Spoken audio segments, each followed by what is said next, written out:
Veamos el priming de cardiopatía isquémica, su clasificación. La cardiopatía isquémica lo vamos a dividir en una enfermedad coronaria estable y en un síndrome coronario agudo. Esto va a depender del tipo de placa que presente el paciente.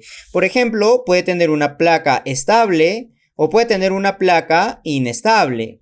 ¿Cuál es la característica de estas placas? Que en la estable hay un núcleo necrolipídico pequeño y la capa fibrosa es gruesa. Y en la inestable el núcleo necrolipídico es bien grande, bien extenso y la capa fibrosa es bien delgada que en cualquier momento se puede romper y puede ocasionarte los síndromes coronarios agudos. Entonces veamos una enfermedad coronaria estable, se denomina angina estable, ¿no? Tenemos la placa estable. Y se va a producir otores por una obstrucción. Recuerden que la obstrucción, por orden de frecuencia, en primer lugar es la arteria descendente anterior, en segundo lugar es la arteria circunfleja y en tercer lugar es la arteria descendente posterior, la estenosis. Entonces, cuando la estenosis es mayor al 70%, el paciente va a presentar angina al esfuerzo. Y cuando la estenosis ya es mayor del 90%, el paciente te presenta angina en el reposo. Cuando hablamos de una angina estable, angina típica, entonces hablamos cuando cumple dos de estos tres criterios. Que el paciente presenta dolor típico, y este dolor típico es un dolor opresivo que se irradia a mandíbula, ¿no es cierto? Que se irradia a cara interna del brazo izquierdo. Es el dolor típico y que dura menos de 10 a 20 minutos. Además que es desencadenado por el esfuerzo, que es desencadenado por el estrés y que se va a aliviar con el reposo y con nitratos. Entonces, cualquiera de estos tres criterios, tenemos la angina estable. ¿Cuál es la clasificación de la angina? La clasificación de la angina tenemos cuatro tipos. El tipo 1 es la angina con ejercicio extenuante. El paciente puede hacer sus actividades cotidianas de manera normal. Ya le va a producir dolor de pecho cuando es un ejercicio muy intenso. En el tipo 2 hablamos de una actividad ya moderada, porque el paciente puede subir más allá de un piso y le genera angina. Va más allá de 2 manzanas y ya presenta angina. Y en el tipo 3, y la actividad es más leve, ¿no es cierto? La angina se va a presentar a actividades leves, es decir, cuando el paciente quiere subir un piso, puede llegar máximo hasta un piso y ya le va a generar dolor de pecho. Máximo hasta 2 manzanas. Y le genera dolor de pecho, ¿ok? Y en el tipo 4, obviamente, encontramos angina al reposo, ¿ya? Angina al reposo. No se vaya a confundir esta clasificación con la clasificación de la insuficiencia cardíaca. En insuficiencia cardíaca hablamos de disnea. Aquí hablamos de angina, ¿ya? Y los síndromes coronarios agudos, tenemos el síndrome coronario agudo sin elevación del ST y síndrome coronario agudo con elevación del segmento ST.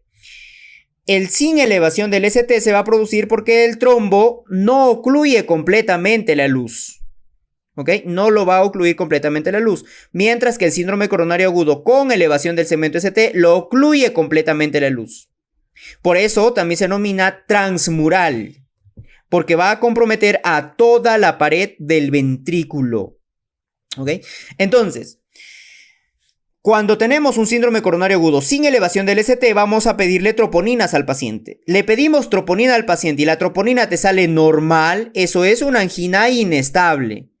Entonces, ¿cuándo vas a decir que es una angina inestable? Cuando el paciente viene con un síndrome coronario agudo, con un dolor de pecho, ¿no es cierto?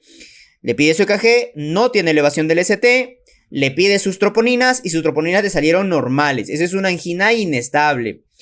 Y cuando hablamos de una angina inestable, por ejemplo, cuando se presenta en reposo, habíamos mencionado que la angina estable se desencadenaba con el esfuerzo y te descansaba, se aliviaba con el reposo. Acá tenemos angina en el reposo. Angina de reciente comienzo, angina progresiva o también denominada increscendo, que va a ir en aumento. Una angina que se puede presentar después de un infarto agudo de miocardio o una angina de Prinzmetal. Pero si encontramos que las troponinas se encuentran elevadas, entonces estamos hablando de un infarto sin elevación del segmento ST. ¿Ok? Un infarto sin elevación del segmento ST. Por el otro lado vemos un síndrome coronario agudo con elevación del segmento ST, es decir, la oclusión completa de la luz de estos vasos coronarios. Entonces tenemos un IMA con elevación del segmento ST, lo característico, ¿no? O también denominado infarto transmural o también bloqueo completo de rama izquierda. Cualquiera de esos nombres te pueden colocar. El infarto agudo de miocardio tiene varios tipos. Y esto ha sido motivo de pregunta de examen, por eso debes saberlo. El tipo 1, hablamos de un infarto agudo de miocardio espontáneo. Se puede producir por una ruptura, por una ulceración o por disección de la placa. El tipo 2 es un infarto agudo de miocardio 2 secundario. ¿Secundario a qué? A un desequilibrio entre la oferta y la demanda. Por ejemplo, tenemos la anemia, la hipotensión, el espasmo coronario. Es un IMA tipo 2. Un IMA tipo 3 es una muerte súbita. Un IMA tipo 4 se va a deber al tratamiento que se le va a dar al paciente. El IMA tras una angioplastía coronaria transpercutánea se denomina 4A. Una trombosis del estén se denomina 4B o una reestenosis del estén 4C. ¿No? Ahí tenemos. Y el tipo 5 se denomina un infarto agudo de miocardio durante el bypass. Durante el bypass. Recuerda que los bypass que se van a utilizar puede ser desafeno o mamaria interna. De la elección, la mamaria interna. Entonces, en los bypass, en la revascularización que vas a hacer en este paciente con el bypass, si es que te genera IMA durante la cirugía, se denomina tipo 4. ¿Ok? Bien.